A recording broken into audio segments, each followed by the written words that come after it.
Hi, welcome to day 11 and day 12 of the Inside Out project. I actually just recorded this entire video without audio. Poured my heart out in silence. So this is round 2. Yeah, my mic was not properly connected, unfortunately. So I'm gonna see if I can be as on point and introspective as I was in silence. So day 11, I was coming down from my buzzy feeling. I was feeling pretty wired and like happy, giddy, silly, which was really nice, but it did also feel a little bit ungrounded, maybe a little superficial. I couldn't really connect with myself. Coming down, I was feeling like I couldn't really connect. I was feeling, less grounded and less connected. So when I was doing my self check-ins, started to notice different things. Like, they tend to be non-verbal. And by self check-ins, what I do is I take time to sit with myself and actually sit with a little version of me that tells me kind of what's going on inside, what I need, what I'm feeling. But the age that she appears to me is between the ages of generally 18 months to about 3 or 4, and she doesn't really talk, and most of her reactions are nonverbal. Sometimes she's tired and cranky and pissed off or sad or lonely or needy, or sometimes she's not even there. Just really weird, literally just nothing.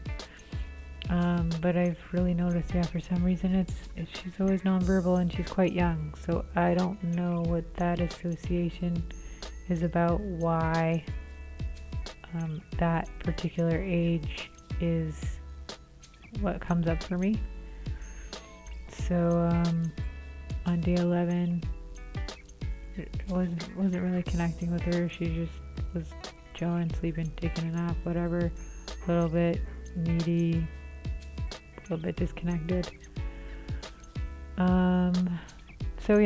I was coming down from that buzzy feeling on day 11. I've been working on making connections with people again with all this COVID and working online and being isolated. That's one of the things I've been trying to build in my life. That seems to be going well.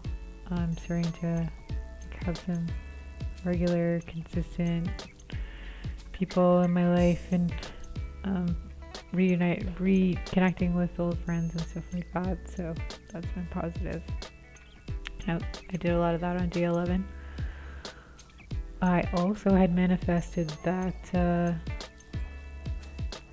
interview with the organization that contacted me about a position. So that was scheduled for day 12, which was Tuesday. Monday was day 11. Tuesday was day 12. Today's day 13. I'm recording this a little bit late. So I was feeling a little bit anxious about the job interview, and my old imposter feelings kicking in. I've been a little bit anxious about being in a limbo state because I'm kind of got one foot in my old life and one foot in my new life. I'm reframing relationships and patterns and old habits and working through trauma. So sometimes I'm in my new present state, and other times I'm resorting back to old patterns and habits. So that gets a little frustrating some days. It's like you want to be at your destination, you're almost there. Sometimes you are.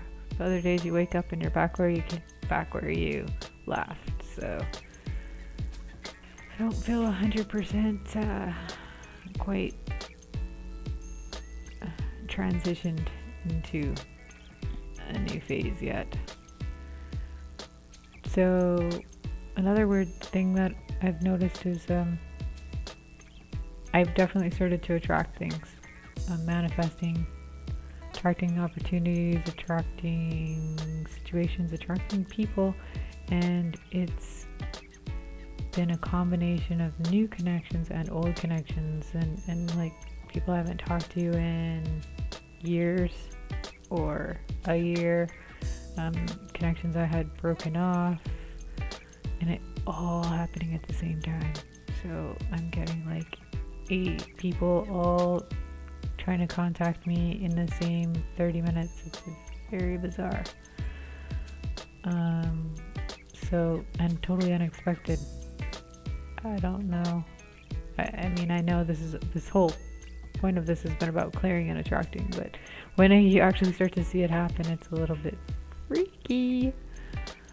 So I had my conversation scheduled with this company for Tuesday morning.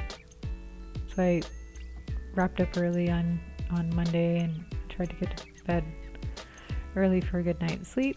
So I did that, and I woke up 3 hours later, wide awake. Couldn't go back to sleep, so I used that time to prepare for my interview.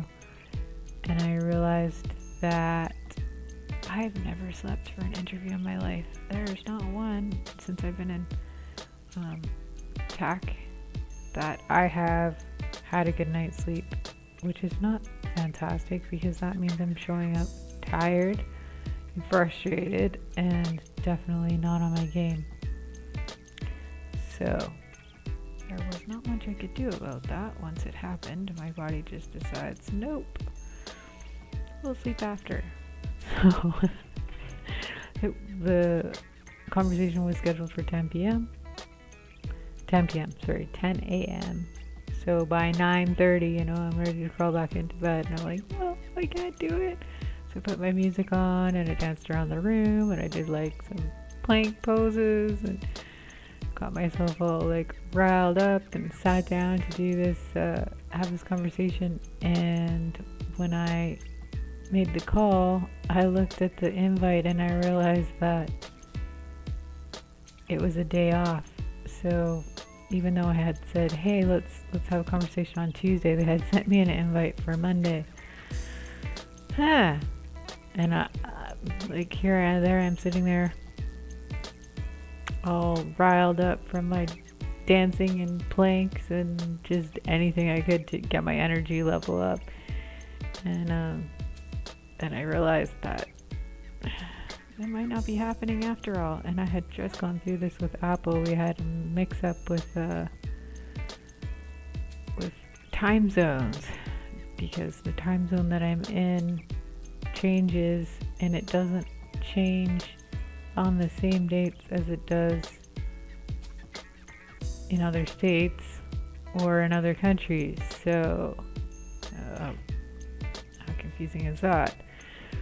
So I was all bummed out, and I'm like, oh, it's happening again. This whole call scheduling mix up, which with Apple resulted in us playing phone tag for a while, and eventually just both giving up and moving on. So I was really disappointed when I saw that. Fortunately, like, I contacted the business owner right away and via email, and he got back to me. So we had a great conversation. Yeah. So this company contacted me. They found me on LinkedIn, liked my portfolio, and this organization checks all my boxes. It's exactly. I've been really torn between working for myself or working for a company, and I've been kind of I've been pursuing my own business, but I've been passively open to the right opportunity on the side. So this is that opportunity, and it couldn't have gone better. I had a list of 12 questions. He even answered every question before I even had a chance to ask them. And it's exactly what I've been looking for. So that's a little nerve-wracking. Because I'm really excited about it, and it's a group of people that I would really like to work with. They have very similar ideology. I'm kind of a digital nomad, so I'm not in the US, and they're totally open to that. Not only are they open to that, they're encouraging it, and they want to incorporate more of that into their organization. And just the values they have, the work style, the projects, the tech stack. I mean, I couldn't have. I literally was trying to build that business on my own when they contacted me. So they are what I would build, which is just such a perfect match. So all about that manifestation, huh? Also hard work. Like, it's not magic, right? I worked my butt off. I learned the skills. I built the profile, and I did all the work, but then I stood back and did the internal work, and I think that's what really made things start to shift. Is clearing, so those opportunities, I could allow those opportunities to come to me instead of jumping into things like my last position, which was a total panic choice and a big mistake. So, but I learned from it. So that being said, once that was finished, I had only slept 3 hours. I slept from 2 to 5. So I was pretty worn out. I didn't get a lot done for the rest of the day. I did do all my self-care, my yoga, my manifestations, my gratitude, my self-check-ins. But beyond that, I didn't get a lot done. I tried to take a nap for 30 minutes and I was back up again. So I did make the essentials a priority. That being said, so one of the things that's come up since I had such a successful interview is perfectionism. So now I have to do this code challenge that I'm super perfectionist about. I want things to be perfect a certain way. I know this, and it's such a bad habit. I'm not really sure what the workaround is, because I want things to be a certain quality, and a lot of the time either don't get finished, or I get frustrated, or it takes too long, and I need to find kind of like the in-between space between completion and perfection, and just like being able to say, okay, I did good, and I'm gonna let it go now and take a step back, which is hard. So these videos is another practice in that. So, I heard a LinkedIn comment by another programmer talking about imposter syndrome in the industry, which is really common, I think even higher with women. No, we definitely struggle with perfectionism and imposter syndrome more than our male counterparts probably in any STEM field. But the quote was something along the lines is, imposter syndrome isn't so much of underestimating your abilities as overestimating everyone else's.